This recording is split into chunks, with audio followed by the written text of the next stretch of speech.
Boa noite a todos. Estamos iniciando mais um programa Espiritualidade e Vida aqui no canal do YouTube da TV7, sempre às segundas-feiras, às 19 horas. Eu quero dar boas-vindas a todos vocês que nos acompanham por aqui. E o tema da noite de hoje será Vidas LGBTQIA+ importam. E para compor esse debate, de forma a ser muito proveitoso para todos nós que estamos acompanhando, nós teremos a presença de dois convidados especiais aqui, além da nossa querida palestrante Vâunia Veras. Nós teremos Marcelo Menini e Karina Espínola. Eu quero convidar todos os participantes à tela, para que todos possam se apresentar e possamos dar início ao programa de hoje com a temática tão importante. Antes de eu passar a palavra, eu gostaria de lembrar a vocês que, se vocês quiserem interagir, mandar perguntas, sugestões pelo chat, fiquem à vontade, nós estaremos aqui olhando as perguntas, traremos sempre que for possível, para enriquecer nosso debate. Boa noite, Vâunia, boa noite, Karina, boa noite, Marcelo. Vâunia? Boa noite a todos. Com imenso prazer que nós, mais uma vez, estamos aqui para refletir sobre temas muito importantes, sobre a espiritualidade e sobre a vida também. E aí, hoje, nós vamos falar, tem um tema muito interessante, vidas LGBTQIA+, e nós temos dois convidados extremamente importantes na temática da noite de hoje, que vão nos trazer muitos conhecimentos. Acredito que será uma noite bastante agradável. Marcelo, você pode falar, se apresentar? Olá, boa noite a todos. Eu sou Marcelo Menini, eu falo aqui do estado do Espírito Santo, do município da Serra, e estou muito feliz em novamente estar aqui, né, com vocês, com a Karina, para a gente falar desse tema que é um tema tão importante. Para mim, assim, o tema Vidas LGBTQIA+ importam. A gente vai tratar de uma forma leve e estamos aqui para mostrar que a gente quer falar dessa pauta porque são vidas que importam, não que importam mais que as outras, mas que são vidas que sofrem muito preconceito, muita discriminação, tanto no mercado de trabalho, quanto no dia a dia, num contexto bem amplo, assim, de sociedade. E é isso. Estou muito feliz em estar aqui com vocês. Obrigada, Marcelo, por sua presença. E agora eu vou passar para a Karina, para ela se apresentar. Desculpa, Vâunia. Boa noite, todo mundo, meus companheiros e minhas companheiras, e também a quem está nos acompanhando. É uma satisfação estar aqui mais uma vez, né, Vâunia? A convite de vocês, Ju, toda a equipe, o Tiago, sempre aí, né, nos abraçando e dando visibilidade para a nossa causa, né? Em um momento tão delicado como este, acho que nada melhor do que a gente estar aqui levando o mínimo de informação que seja e desconstruindo o preconceito, o ódio que acerca essa comunidade. Obrigada, Karina. Nós ficamos muito felizes de ter vocês aqui conosco, mais uma vez. E eu acredito que sempre que possamos falar sobre esses temas, trazer eles em pauta, eles são importantes, principalmente porque nós estamos falando aqui sobre o espiritismo, e essa é uma doutrina que prega o amor de Cristo, é uma doutrina libertadora, uma doutrina progressista. Então, para mim faz todo o sentido do mundo estarmos abordando temas que nos farão evoluir, tanto aqui na jornada terrena, quanto na jornada espiritual. E para iniciar a nossa discussão, eu vou trazer o tema família. Família, todos nós sabemos que é o nosso primeiro grupo, a nossa primeira sociedade. Quando nós nascemos, nós temos contato inicialmente com a família e ali nós aprendemos o que pode se fazer, o que não pode, quais são as regras e também são nossas primeiras experiências de afeto, de carinho, nossas primeiras frustrações também. E eu quero convidar todos vocês a interagirem conosco pelos comentários e eu vou passar a palavra agora para Marcelo tecer alguns comentários sobre essa questão. Fica à vontade, Marcelo. Tá, joia. Então, família, né? Família que é o primeiro contato que a gente tem ao nascer. Com a mãe, a gente já tem o contato antes de nascer, né? Dentro do útero. E depois a gente tem esse contato com a família, que para mim, e acredito eu que para todos os LGBTQIA+, é muito importante a gente ter a família do nosso lado, a gente poder receber apoio, amparo, principalmente quando a gente está se descobrindo e se entendendo, né, como foi no meu caso. Eu, durante a minha adolescência, comecei a me entender como homossexual, aos poucos, eu me sinto até um pouco assim, acho que eu demorei um pouco, porque tem pessoas que, eu sei que cada um tem seu tempo, né, mas assim, tem alguns que vão se entendendo e se descobrindo uns 12, 13, ali já naquela fase da pré-adolescência para a adolescência. Eu ainda não entendi o que acontecia comigo e, por causa disso, eu era muito retraído. Então, eu comecei a me entender com 18 anos, foi quando eu dei o meu primeiro beijo. Até então, nunca tinha tido contato com ninguém, assim, né, esse contato mais íntimo. Meu primeiro beijo foi em um rapaz, e então, assim, até aí, eu não tinha conversado com ninguém na família, não tinha ninguém que eu via, assim, como talvez um porto seguro, né, para eu conversar, para eu desabafar. Até porque meus pais, meu pai e minha mãe, eles são de criação católica e toda a minha família no geral, né, eu tenho uma família bem grande, muitos tios, avós, primos. Então, eu além de eu não entender, eles também não ter muito acesso a essa informação, né, porque eram outros tempos sem tecnologia, sem esse mundo globalizado que a gente vive hoje, esse acesso que a gente tem via internet. Então, eles tinham essa dificuldade, eu também tinha, porque estava me entendendo, porque eu tenho 29 aninhos, né, então sou de 91. Quando eu comecei a me entender, depois dos 18 anos, depois desse processo, desse primeiro beijo, que eu fui entendendo os sentimentos e tudo que me rodeava, foi quando eu fui começando a ter coragem de me expor mais enquanto quem eu era realmente. E até então eu ouvia muita coisa assim, não tem nenhuma namoradinha, ou quando é que você vai apresentar uma namoradinha pra gente? É sempre assim, né, que a gente ouve. Desde novo a gente já sofre essa digamos, pressão, assim, da sociedade, até mesmo no próprio âmbito familiar, né, de que você tem que, se você é homem, você tem que necessariamente casar com uma mulher. E então, assim, para mim isso foi se desenrolando nesse decorrer desse tempo. Depois desse primeiro beijo, fiquei um pouco confuso, voltei a me retrair. Aí, alguns anos depois, eu tive coragem de contar para uma prima, depois que eu fui conhecendo outras pessoas onde eu trabalhava, fui entendendo um pouco mais sobre esse mundo LGBT, né, sobre como as pessoas se identificavam, como as pessoas se orientavam, se sentiam.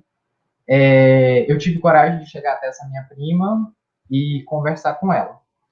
O primeiro impacto dela depois foi para minha tia, foi para outras pessoas, assim, foi bem receptivo de início. Até então não tinha falado para minha mãe nem para meu pai, né? Porque nessa época também meus pais eram separados. Eu já morava só com a minha mãe. Então, com minha mãe, eu tive foi por meio da minha tia, irmã dela, mãe dessa minha prima, que conversou. Eu tinha muito medo de chegar nela e falar.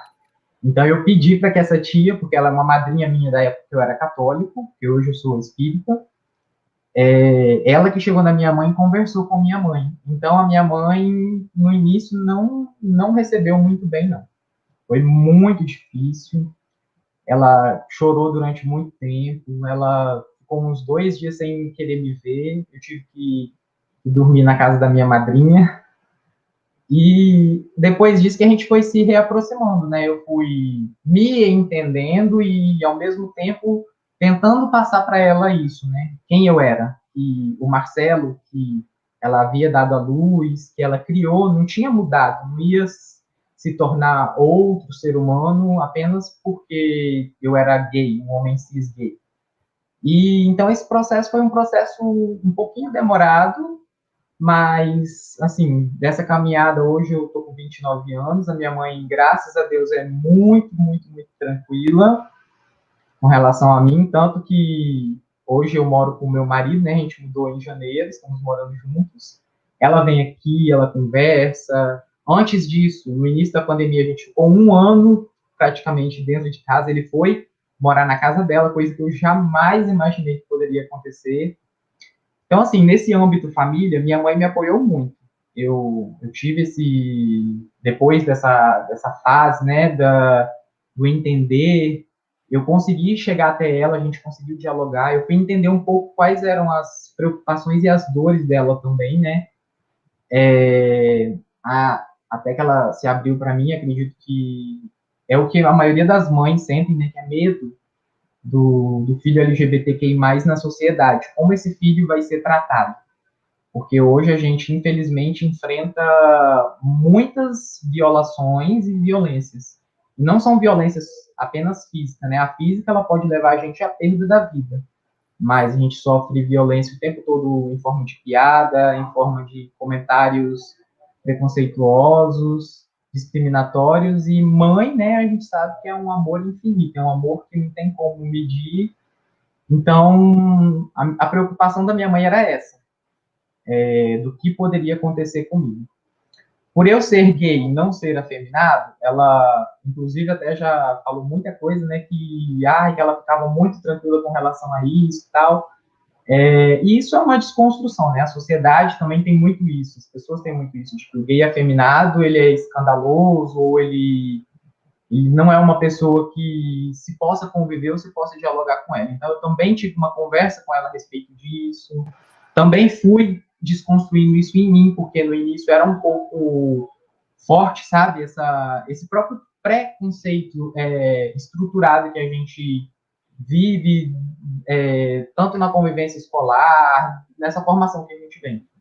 Então, nossa desconstrução acabou acontecendo mutuamente, e hoje, quando eu olho para minha família num âmbito assim mais amplo, eu vejo que a minha mãe é meu porto seguro em todos esses aspectos.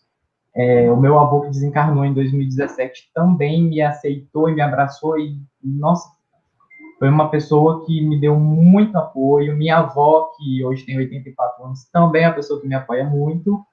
Mas, assim, lá no início, alguns primos, tios que demonstravam ter uma aceitação muito boa, com o tempo que você vai convivendo, você vai entendendo mais, né, como que funciona, você vai percebendo que não aceita tão bem assim, que ainda existe, né, aquele porque é um sobrinho, tudo bem, né, filho da minha irmã, mas se for um filho meu, não aceito, não quero. Então, eu acho que o tema hoje, né, vidas LGBTQI+, é muito importante, porque, principalmente esse tópico, a gente falar de família, que hoje nós, LGBTIs, somos muito carentes de ter esse apoio da família.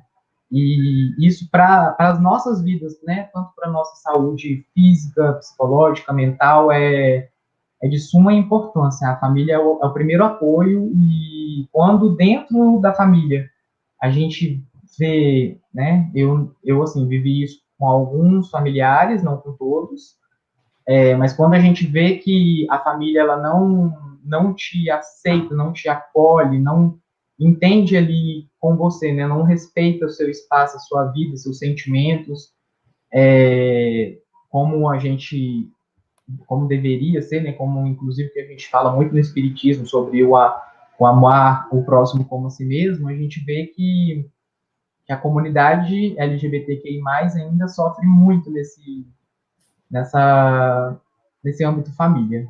Então, assim, estou trazendo um pouco da minha experiência, quero pedir a todos que estão acompanhando que apoiem seus filhos LGBTQI+, ouçam suas demandas, aquilo que eles estão vivendo, conversem desde que eles são crianças, ensinando a respeitar as diferenças.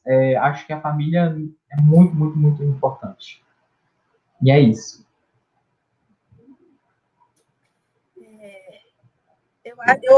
Ouvindo a sua fala aqui, Marcelo, imediatamente quando a gente fala em família, as pessoas, de uma maneira geral, criam um estereótipo de família, né? Como se só existisse uma configuração apenas entre o pai, a mãe e o filhinho, né? E, na maioria das vezes, papai, mamãe, filhinho brancos. Então, mas só que a gente vive num país onde existe uma diversidade incrível, e existem diversas configurações de família.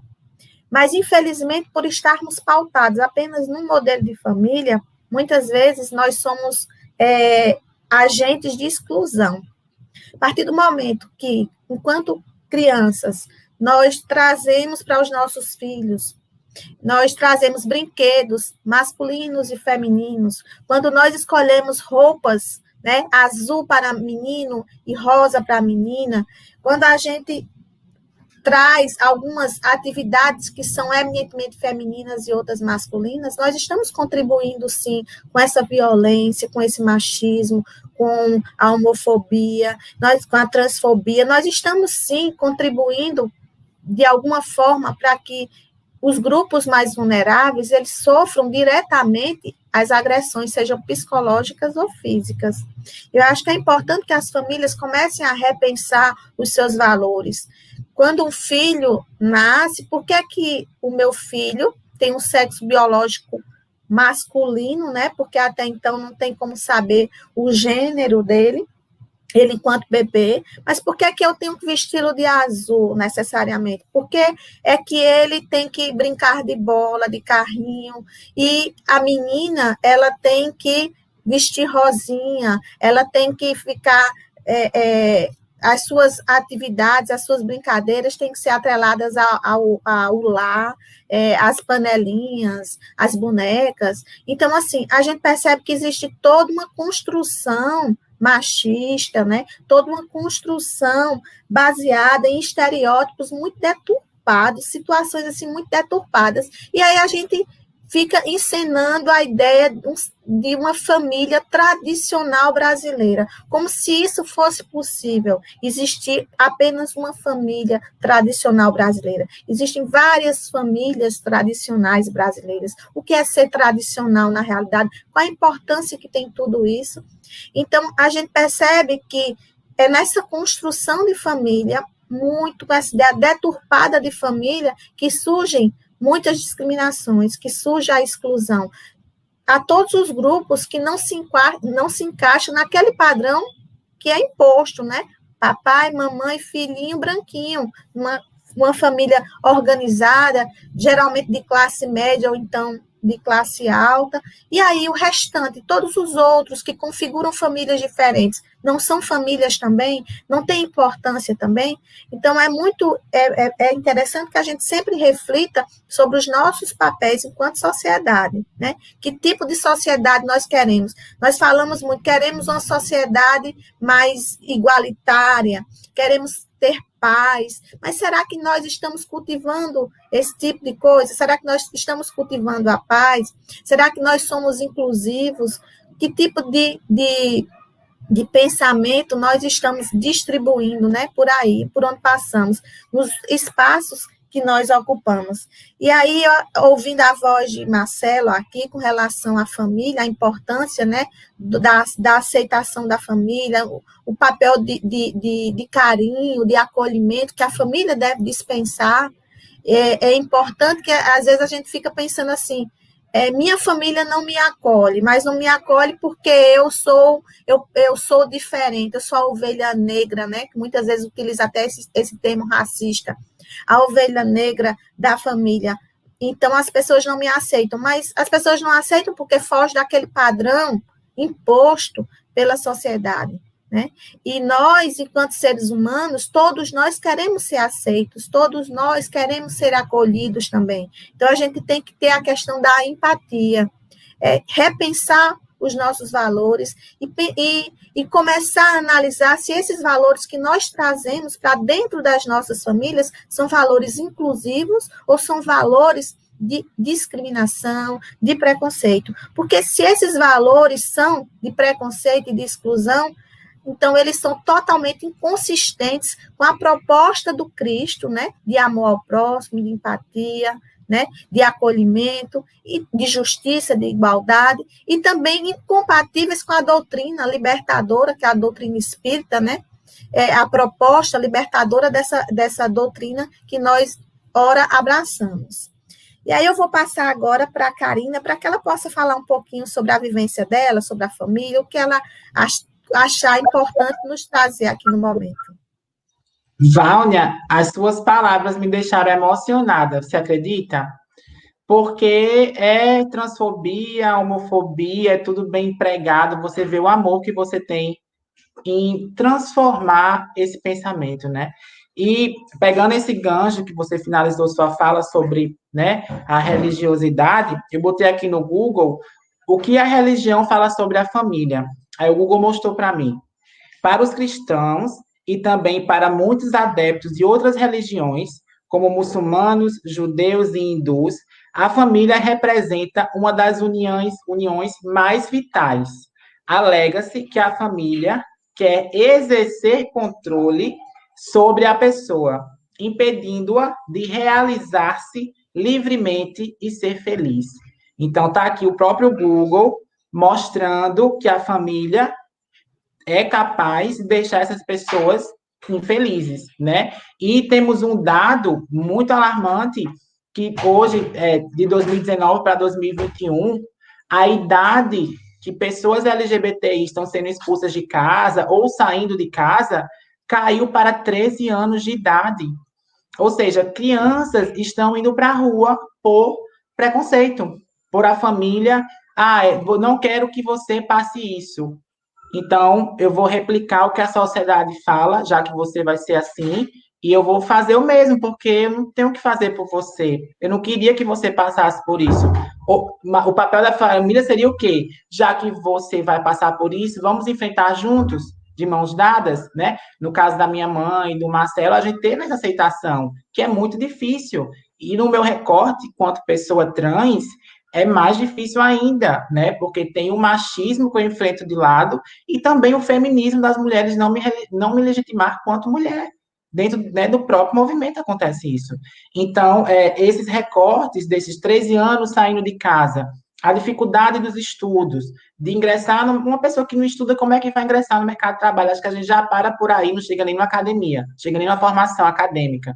Então, a gente sabe o quanto que nossos corpos também estão violentados com agressões e tanto abusos sexuais também, o nosso corpo, por ser um corpo mais frágil, delicado e que já sofre um massacre social muito grande, não tem vez, é o viadinho da família, é a bichinha da família, entendeu? É a mulherzinha. Uma vez meu tio disse isso comigo, eu estava dentro do carro do meu avô, estava lavando o carro do meu avô, estava dentro, meu avô tinha um Chevette naquele tempo, e ele foi jogar a mangueira assim no vidro, eu fiz, ele me chamou de fresco pequeno, de baitola, boiola, sei lá. Eu saí do carro chorando, eu saí aos prantos. Aí entrei no quarto do meu avô, bati a porta, nunca vou me esquecer desse episódio. Até quebrou a maçaneta da porta, assim, a parte onde passa a chave. Meu avô foi para a janela do quarto perguntar o que aconteceu, o que aconteceu. E eu chorando, e eu não falei aquilo. Eu vim falar isso faz 3, 4 anos que eu consegui botar isso para fora, né? Porque depois a gente consegue devolver isso, né? Então, mas ao mesmo tempo que eu conhecia esse preconceito, eu também fui muito apoiada. A minha mãe me levou para uma boate LGBT quando eu tinha 16 anos de idade. A minha mãe aplicava minhas doses de hormônio. A minha mãe me deu minha primeira peruca. A minha mãe, essa roupa que eu visto hoje foi minha mãe que me deu.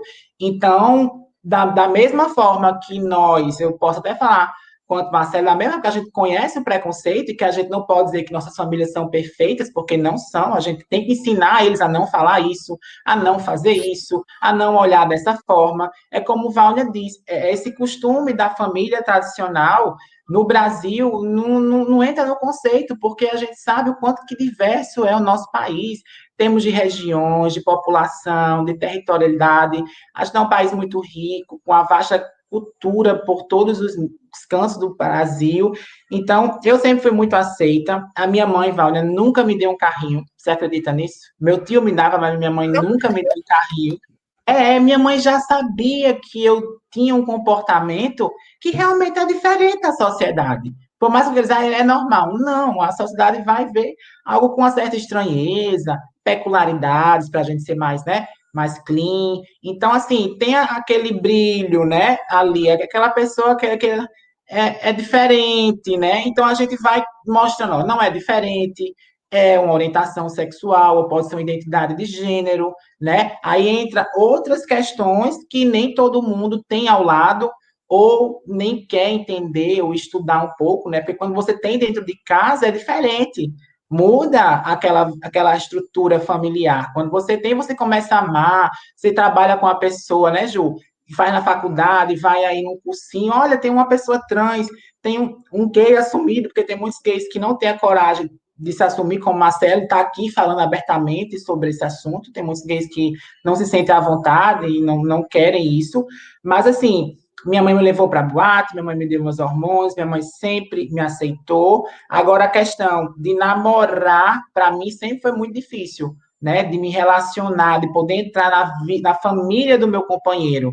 Isso ainda é um tabu, assim, todos os relacionamentos que eu tive, eu não cheguei nesse grau de intimidade, de conhecer a mãe, os primos, eu ainda não que eu sinta falta disso, mas é algo necessário, já que conhece minha família toda, porque eu não posso conhecer do lado de lá também, né? Então, assim, é um preconceito muito grande, e às vezes a gente acaba não vivendo o amor, por a família, muitas vezes, não nos dá esse amor. Então, a gente começa a descrer do amor, né? Acabamos ficando muito focados, às vezes, no trabalho, muito focado em mecanismos de escape, né? Que são perigosos, né?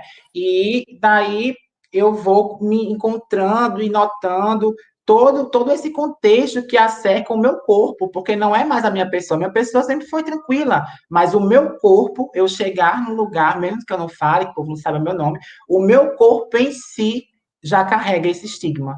Então, realmente é muito complicado. E, assim, eu passei um tempo que eu não queria sair com minha mãe, nem com o marido dela, que não era meu pai. Meu pai foi outro, mas esse me criou. E eu não queria sair com eles porque eu tinha vergonha do preconceito, porque eu passaria com eles e eu sempre fui uma criança feminina. Eu andava com roupa de menino, mas minha voz, meu jeito de falar, meu comportamento era muito menininha. Eu sempre lutei como uma garota. Então, eu falo até assim, mais brincando, mas assim, é uma dor, né? Que hoje eu falo com essa leveza, aprendi a ver isso de uma forma positiva, mas eu não queria sair com os meus pais porque eu não queria que eles sofressem o preconceito que eu sofria.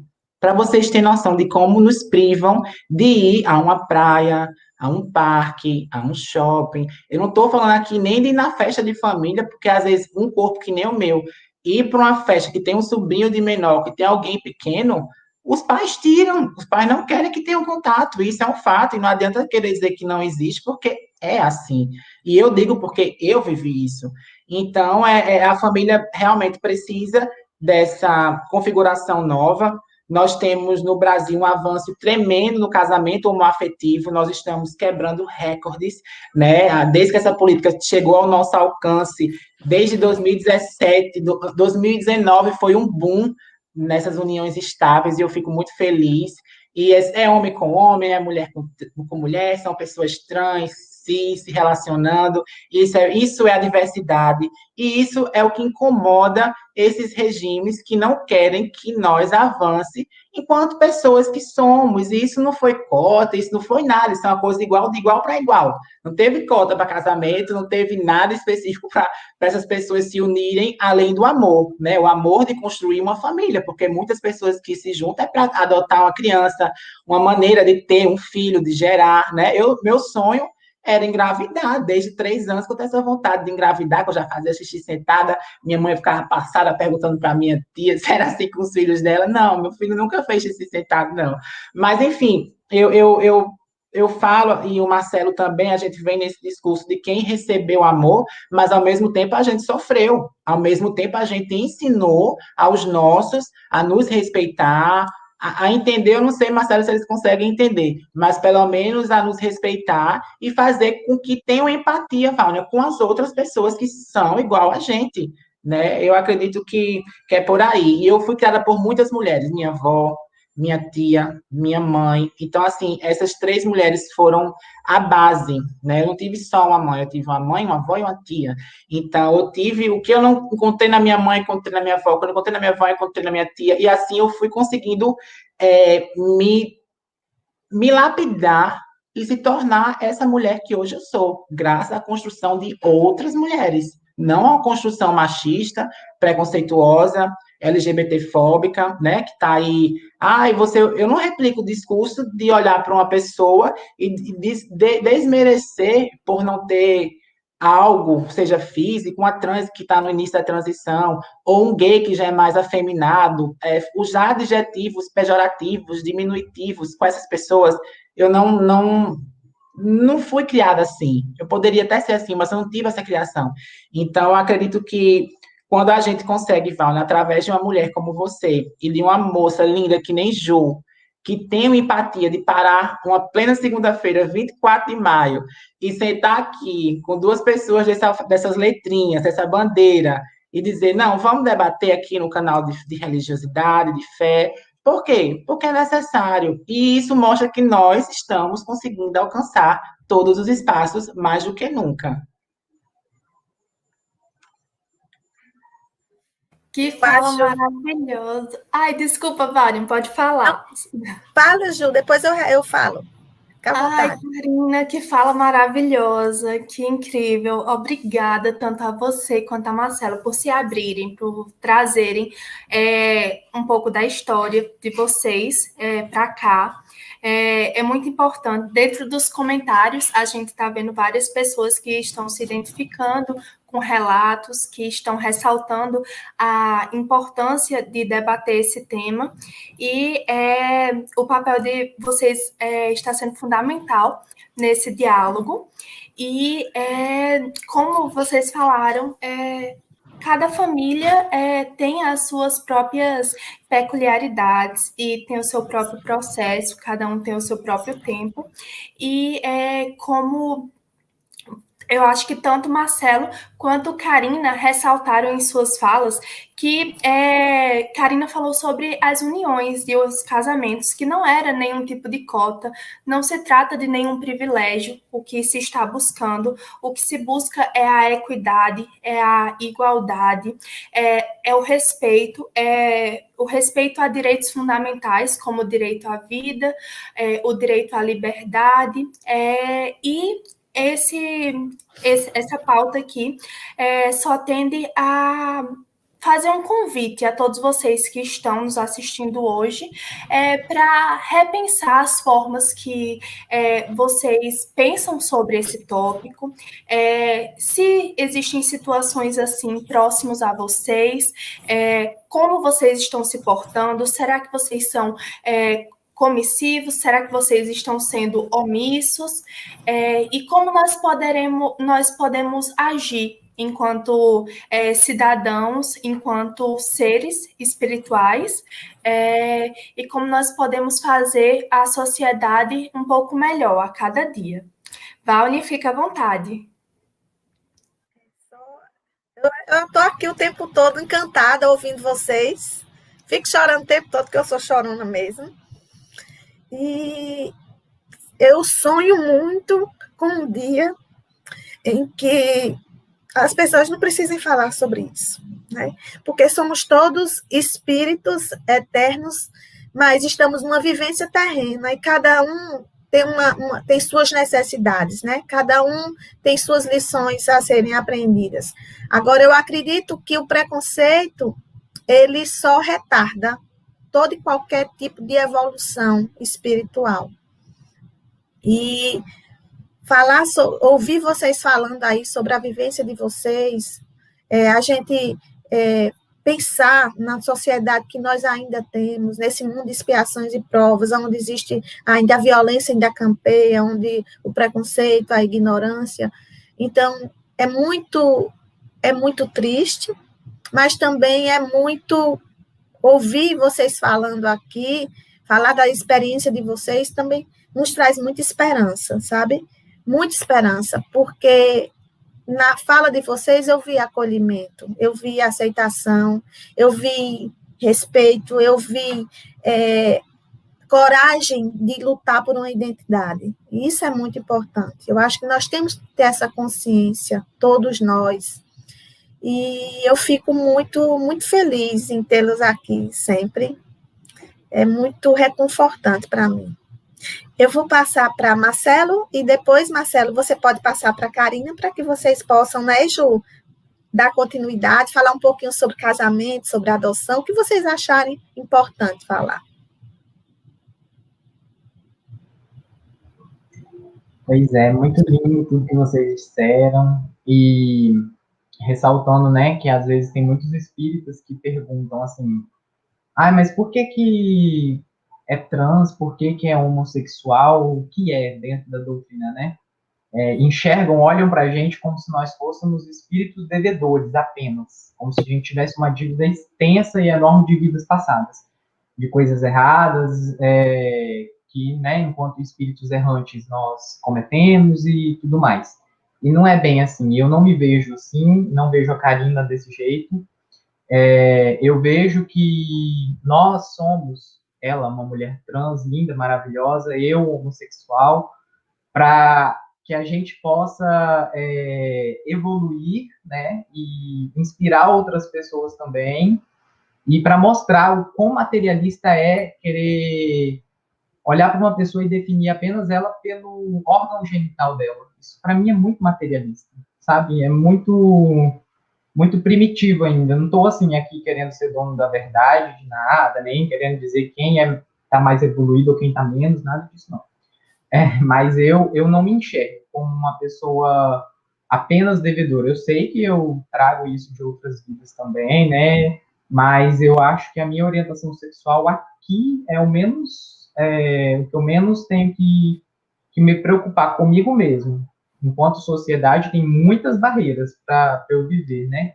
E às vezes muitos exemplos para trazer também. Eu sinto que talvez, assim, igual minha mãe mesmo, eu consegui trazer muito isso para ela, esse entendimento. Ela mesmo fala comigo bastante, né, que ela tinha outros olhos, ela não chegava nas pessoas, nos gays, ou numa lésbica, ela tinha medo de conversar, ou numa mulher trans, numa travesti, ela tinha, assim, tinha esse receio, aquela repulsa de medo, sabe? Que é uma coisa que é estruturada desde sempre. E para mim, é muito gratificante poder ver que eu estou conseguindo desconstruir isso na vida dela. O meu pai, infelizmente, eu ainda não consegui quebrar essa barreira, porque ele nem conversa comigo. Depois que eu vim morar com o Rian, que ele não aceita, ele não concorda, mas eu espero que um dia, né, essa sementinha do amor possa germinar no coração dele também. Eu também tenho minhas dores, tem muitas coisas que eu trago, né, e enfim, é isso. Sobre o casamento, né, eu acho muito importante os avanços que já vem acontecendo para a comunidade. A gente tem vários avanços, como coisas que às vezes para algumas pessoas é tão bobo, né, doação de sangue, por exemplo. Até 2020, nós LGBTQI+, não podíamos doar sangue. Isso era proibido. Era porque nós, desde que surgiu o HIV lá atrás, né, uma das coisas que ajudou a fortalecer muito essa ideia foi de que pessoas LGBTQI+, são pessoas que portam doenças sexuais, assim, das mais perigosas e pode contaminar outras pessoas, e, enfim, é um monstro que criaram que, na verdade, não é esse monstro. É uma coisa que as pessoas heterossexuais cisgênero também vivenciam. E, então, assim, esse avanço da doação de sangue para nós, como comunidade, eu vejo que é muito importante. E eu vejo também a questão do casamento muito importante, os avanços que a gente vem tendo, né? Ainda não sou casado no papel, eu falo pro Rian que a gente é namorado, porque a gente ainda não tem a nossa união civil, né? Certinha, mas a gente pretende, a gente quer sim ter filhos, por enquanto só temos filhos felinos de patas, 3, mas a gente quer muito adotar, e acho muito importante a gente ter também um dos direitos que nos trouxe, né, essa igualdade sobre a questão do sobrenome.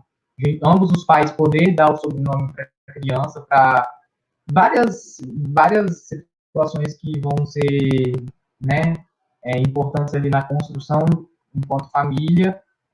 E então eu quero sim adotar, ele também tem esse desejo dentro dele, e nós queremos muito poder dar os nossos sobrenomes, poder criar nossos filhos na sociedade para que eles aprendam sobre respeito, para que eles vejam os pais que eles tiveram e terão, né, com muito orgulho também, para que, quem sabe, eles não sejam essa sementinha que vai transformar o coração do meu pai ou o coração de outras pessoas, mas que nos enxergam ainda, né, como pessoas deploráveis, como pessoas que apenas ligam muita imagem do LGBT ao sexo depravado, essas coisas assim. Não é isso, né? A gente também tem essa construção dentro da religião muito importante. A gente tem essa crença no divino, a gente sente o divino também, a gente acredita, eu particularmente, imagino que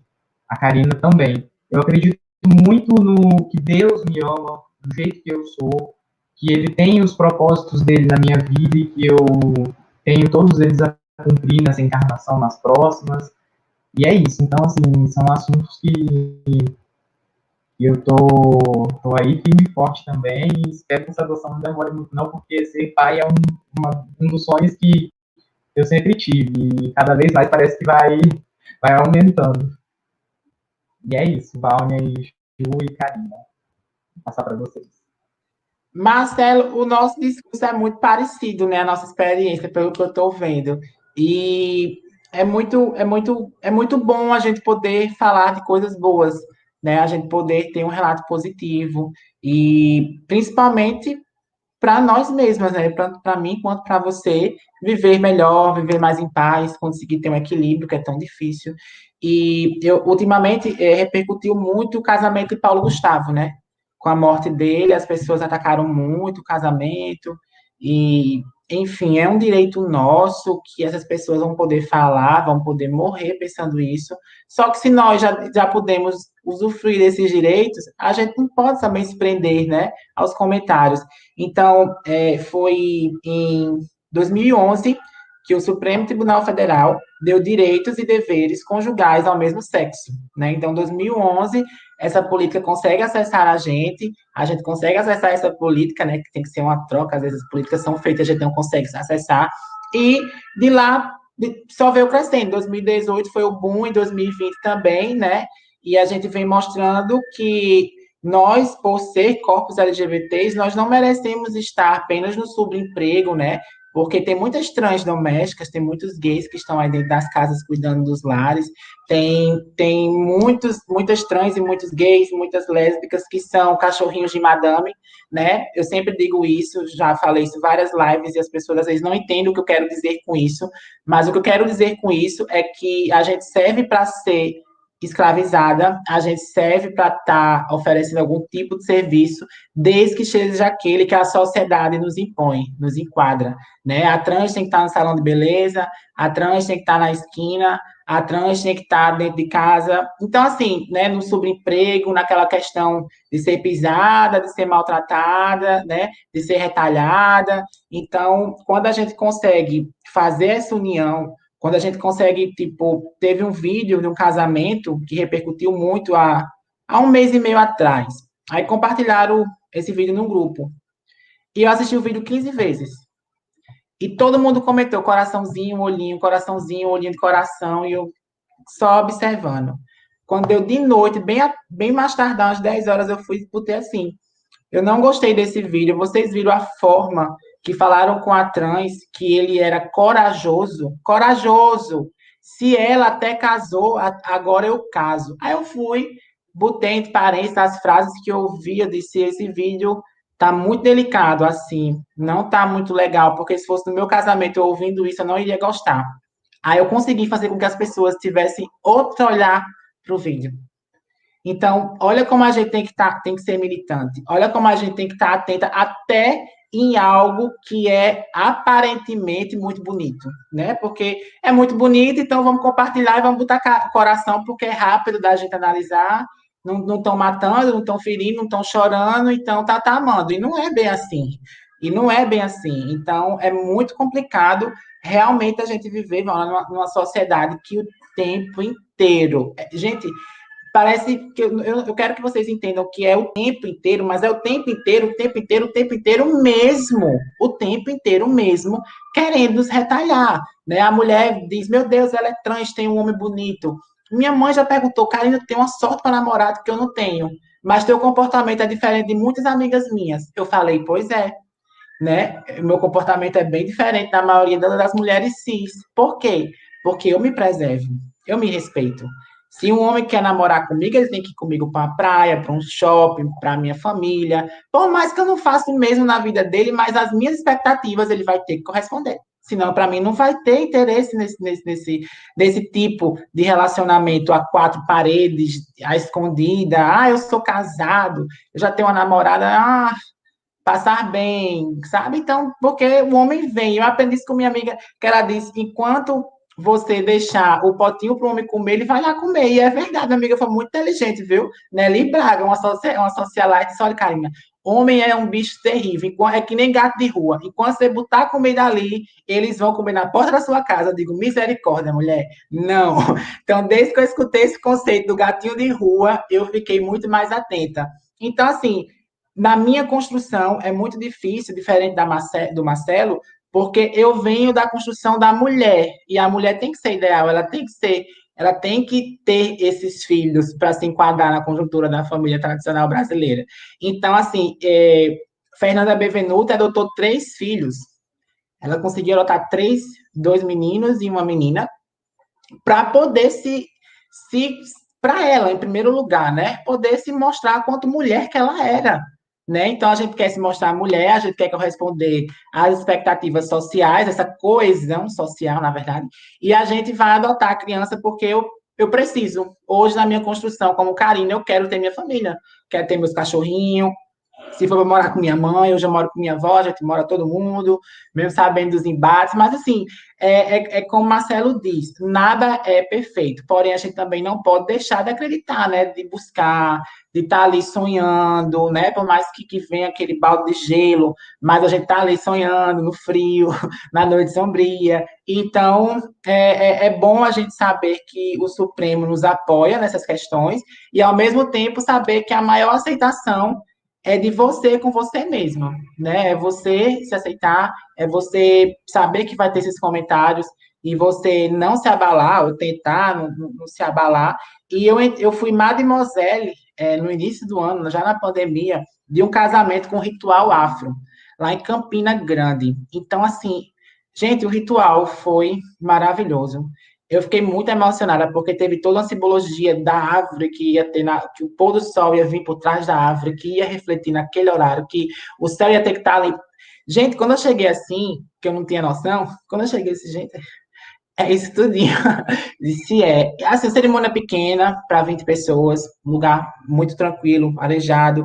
Então, assim, eu vejo o quanto que nós, foram dois homens que casaram, vou falar isso também, foi o Anderson e o Targino, sobrenome dele, e eles me chamaram para entrar com a aliança deles, e eles não me conheciam, eles me conheciam só por internet, mas eles a gente fez todo o acordo para eu ir a Campina, eles conseguiram meu vestido, um lugar para ficar, então eu fui, cheguei no casamento, me deparei com aquela situação, eu entrando com a aliança, nunca imaginei nisso, nunca que eu podia imaginar. Entrei com a aliança, não precisei falar nada, só fui assim, deixei a aliança lá. O Pai de Santo pegou, fez as orações, fez os rituais. Então, é muito bom eu poder estar vivendo isso, não só falar, eu viver, né? Eu poder viver isso. Eu sempre falo para o meu companheiro, a gente vai fazer a festa de casamento ali, ó, naquele lugar. Ele dizia, eu digo, vai ser ali. Então, eu tenho essa construção, sabe? Eu acredito muito no amor. E o amor é um ritual, a nossa vida é um ritual. E tem gente que não vai gostar do ritual, vai querer ir por outros caminhos, mas o que importa no fim das contas é a gente se realizar. Eu acho bem assim, Ju.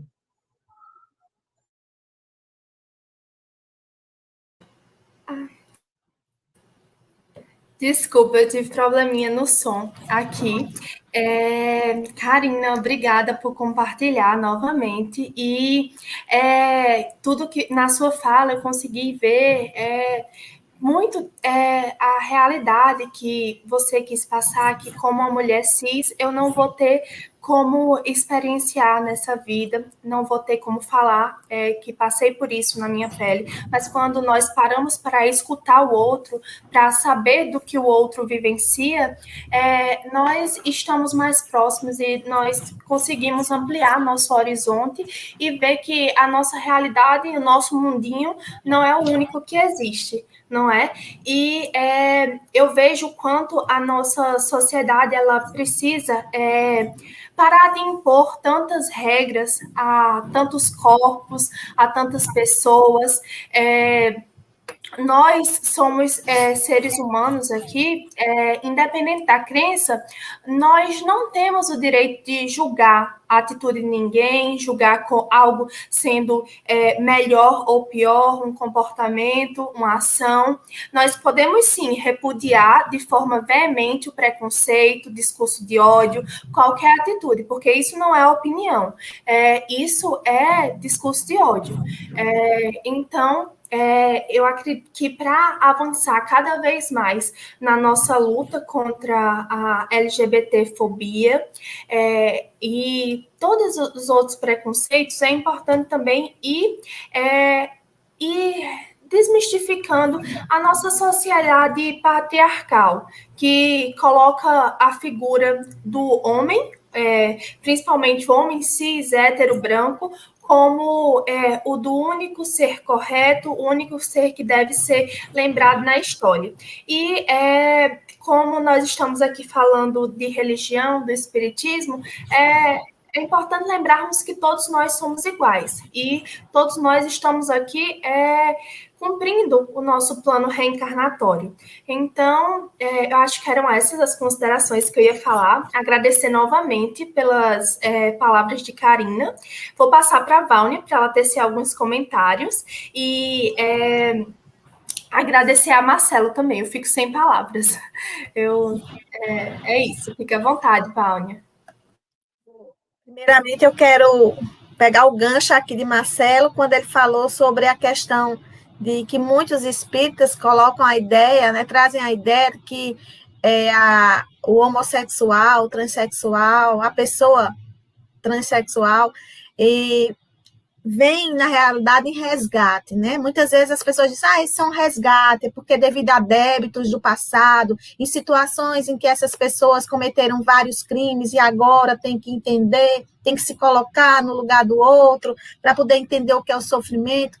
E eu acho essa fala extremamente complicada e preconceituosa. Na realidade, todos nós que estamos aqui nesse planeta azul, estamos em débito. Nós não somos anjos nem espíritos puros nem adiantados. Somos espíritos ainda muito atrasados, temos uma longa caminhada. E não é o fato de adotarmos uma identidade de gênero, uma orientação sexual diferente daquela padrão, daquela imposta, que isso nos caracteriza como pessoas que têm débitos imensos.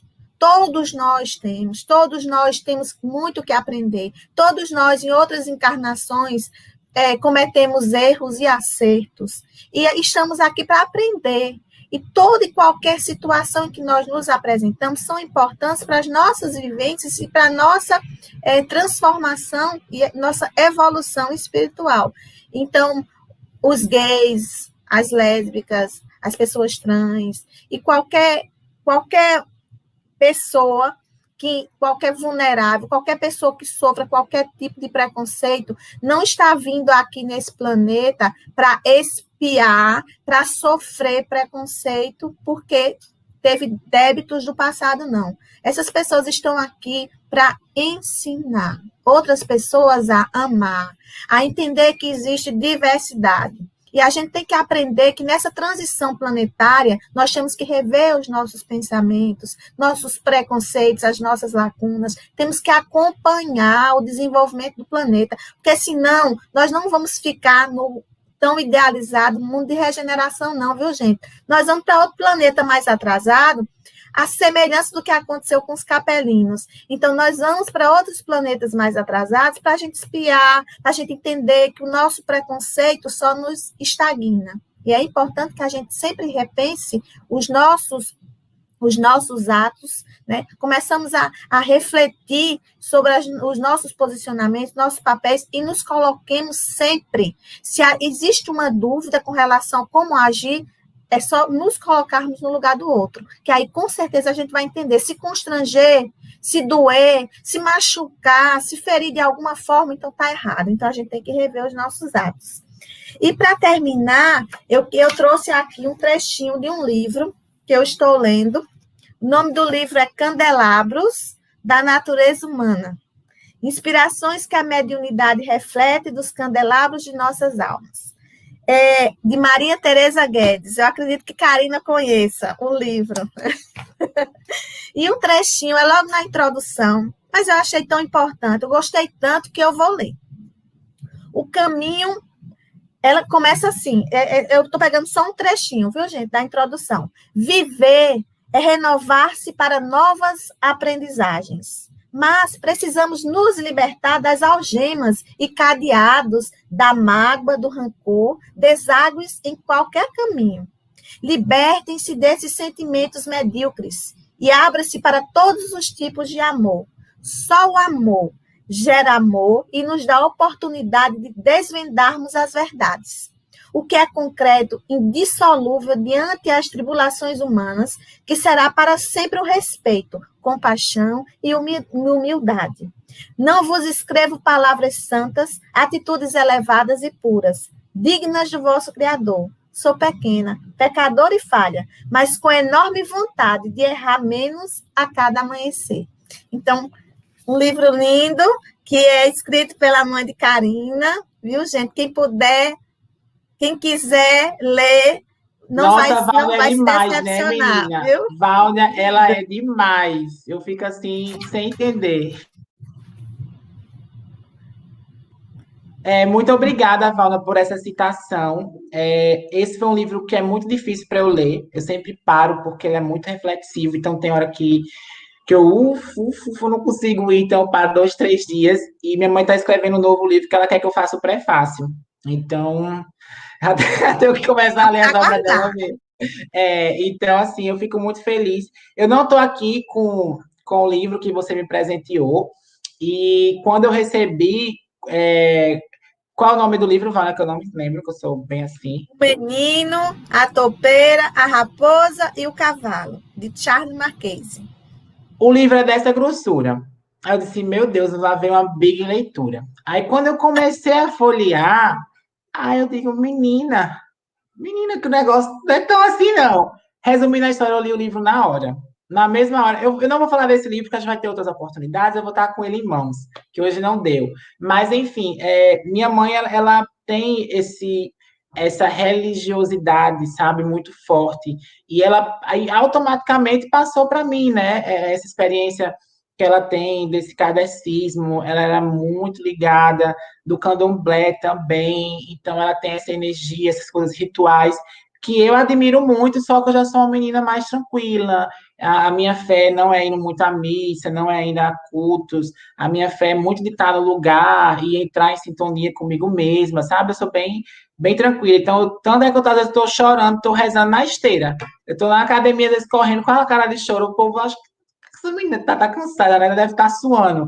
Esses dias eu estava fazendo o meu último exercício da academia e estava chorando. Vocês acreditam nisso? Por causa dos meus amigos com Covid.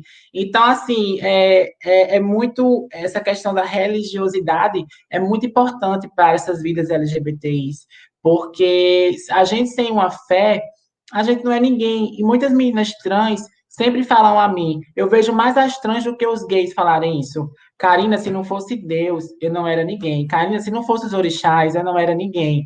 Karina, se não fosse uma fé, eu não era ninguém. Então, realmente, é muito, muito importante esse nosso diálogo, esse nosso encontro. Toda vez, Marcelo, que eu venho conversar com as meninas, até me emociona falar isso, porque eu sinto algo tão verdadeiro, tão positivo, tão humano, de tanto amor, que eu digo, gente, a primeira vez que a gente fez a live, depois, teve as reuniões, as pré-reuniões que as meninas fazem, elas são muito dedicadas, mas depois da live, eu vi nessas meninas algo que eu não vejo nem em pessoas que são mães da própria comunidade, irmãs da própria comunidade, não digo nem a nós, os nossos corpos, mas que não param para entender, para ouvir. Eu não estou falando nem estudar aqui, eu não estou falando nem pesquisar, mas o básico do princípio da religião, que é o amor. Né? Então, vamos amar, não vamos propagar esse discurso, esse tratamento que essas vidas LGBTIs que importam muito já passam, né? Vamos quebrar essa estimativa de vida da população trans de 30 anos, vamos quebrar esse estigma dos gays que estão aí sendo mortos, massacrados, levando lâmpada no rosto. Os gays, vocês veem, gente, acontece mais com os gays do que com as trans, a morte dentro dos seus próprios lares. Muitos gays que não conseguem ter essa construção familiar, eles amanhecem mortos, e a expectativa de idade é depois dos 40 anos de idade. Então, quando essa população envelhece, porque a gente sofre, meninas, na infância, na adolescência, na idade adulta e na velhice. Então, quando um gay é velho, já chamam de maricona, bicha velha, a própria comunidade. Imagina o povo de fora.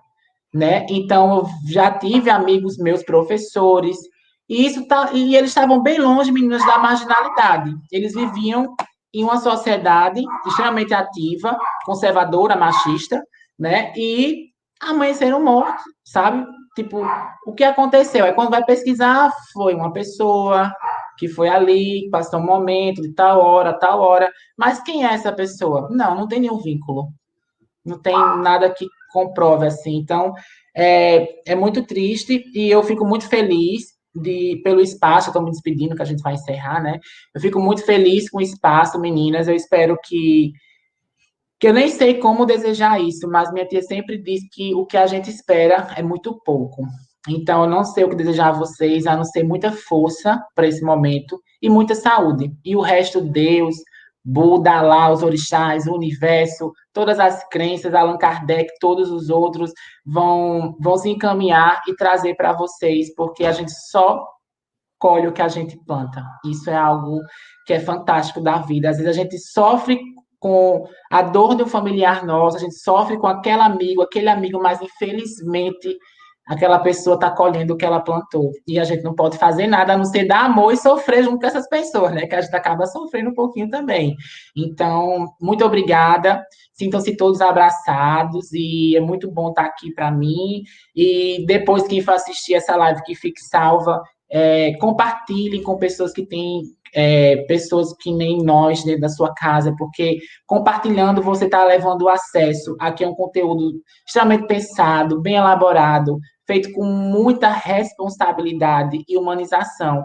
E é difícil a gente ter acesso a bons conteúdos no meio de uma sociedade de massa que está aí só querendo like, só querendo ver tragédia, só querendo ver ataques políticos, e a gente está aqui trazendo uma mensagem de amor, mas, claro, com política, com responsabilidade social, né, com um trabalho que é muito maior que é o espiritual. Muito obrigada, meninas. Marcelo? Então, as palavras da Karina foram perfeitas, né? Nossos corpos são corpos políticos, então não adianta as pessoas achar que quando a gente está falando sobre como o tema, né, no nosso bate-papo, vidas LGBTQI+, importam. Não é um tema político, não pode ser politizado, não tem como, nossos corpos são políticos, a gente enfrenta isso o tempo inteiro, na expectativa de vida, na violência, de todas as formas. Então, eu quero agradecer, né, a vocês, agradecer a Karina, e deixar a seguinte mensagem para todos que estão nos acompanhando e vão ver a live depois, que entendam, quando a gente fala vidas negras, vidas LGBTQI+, no geral, a vida das mulheres importam, a gente não está querendo em momento nenhum colocar isso como superior à vida do que se é padrão, né, que é o branco, como a Juliana citou, branco, cis, hétero, homem. De forma alguma, a gente quer que as mulheres tenham direitos equiparados, equidade, que as trans também tenham, que as travestis sejam tratadas com dignidade, que nós, homossexuais, as lésbicas sejam tratadas com dignidade, que as pessoas pretas possam ser tratadas com a dignidade que elas merecem, porque seus ancestrais já sofreram muito e elas ainda sofrem isso de uma forma estrutural muito pesada no dia a dia. Então, a gente não está aqui trazendo esse assunto de forma nenhuma, de uma maneira que imponha uma superioridade. Não, a gente está querendo equidade e equiparar os nossos direitos e tudo que nós somos, e mostrar para as pessoas que a gente pode ser médico, que a gente pode ser engenheiro, que a gente pode ser professor, que a gente pode ser manicure, que a gente pode ser zelador, que a gente pode ser tudo, que todas as profissões, cada uma tem a sua importância, e é isso. Contratem pessoas LGBTQI+, principalmente as pessoas trans, né, que são pessoas que no mercado de trabalho são assim, muito excluídas, e quero agradecer vocês por esse espaço, e é isso. Muito obrigado a todos. Eu queria só fazer um convite, porque assim, nossa pauta de reflexão era imensa, viu, gente?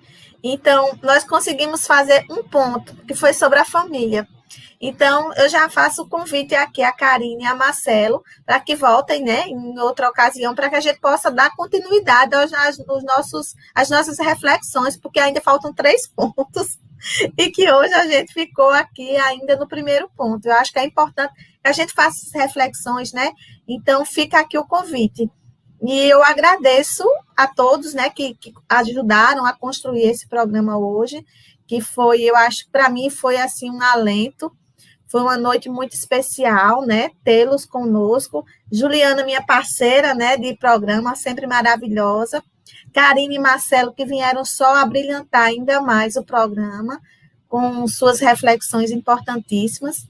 E aí eu fico muito grata pela participação de vocês e agradeço a todos, né, que estão nos assistindo, a TV7 pelo espaço, os afiliadas, e todas aquelas pessoas que quiserem fazer algum comentário, que tem alguma coisa para complementar, que possam indicar também alguns pontos de reflexão que acham que são importantes, que estejam à vontade, né, e coloquem nos comentários. Oi, pessoal. Só para complementar aqui, eu fico sem palavras para descrever quão emocionante é esse momento aqui, quão engrandecedor e eu me senti representada em vários comentários aqui sobre quão importante foi toda essa vivência compartilhada. Se eu pudesse, eu ficaria aqui muito mais tempo dialogando nesta noite com vocês. É muito bom trocar conhecimento, trocar a conversa, ser ouvida e se fazer ouvir com pessoas tão especiais como vocês. Mas, infelizmente, nosso programa está chegando ao fim. Mas, como Vânia disse, nós já deixamos o convite para próximos encontros, porque vocês são convidados mais que especiais, Marcelo, Karina. É um prazer imenso tê-los conhecido, não só para o programa aqui, mas para a nossa vivência como amigos, como companheiros de jornada aqui na Terra. Eu fico muito lisonjeada de conhecer vocês. E Vâunia, minha parceira, também eu só tenho elogios a forma que ela pensa os temas, estrutura e conduz toda a nossa discussão de extremo cuidado, extremo carinho. Eu fico sem palavras mesmo. Eu também gostaria de agradecer a Tiago Nóbrega por organizar a parte técnica do nosso programa, agradecer à TV7 e todos os seus afiliados por esse espaço, agradecer a todos vocês que participaram hoje conosco. Fico muito feliz quando tem comentários assim, quando vocês participam, e quero deixar o espaço aberto se vocês quiserem comentar mais coisas aqui no YouTube também, ou no Instagram, no @Programa Espiritualidade e Vida. Fiquem à vontade. E façam como Karina disse, enviem para pessoas que são LGBTQIA+, ou que conhecem pessoas que são assim, e caso você acredite que esse vídeo possa ajudar, encaminhe, porque você vai estar disseminando as informações, isso é muito bom. E como eu disse, contrate pessoas LGBTQIA+, contrate pessoas trans, porque nossa vivência aqui na Terra não é individual. Então, todas as ações que nós fazemos impactam a vida do outro. E nós podemos fazer com que nossa vida, nossa sociedade seja um pouco melhor. Um beijo para cada um de vocês, Marcelo, Karina, Vâunia, para todos vocês que estão nos ouvindo, e uma excelente noite para todos vocês. Até segunda-feira que vem. Boa noite.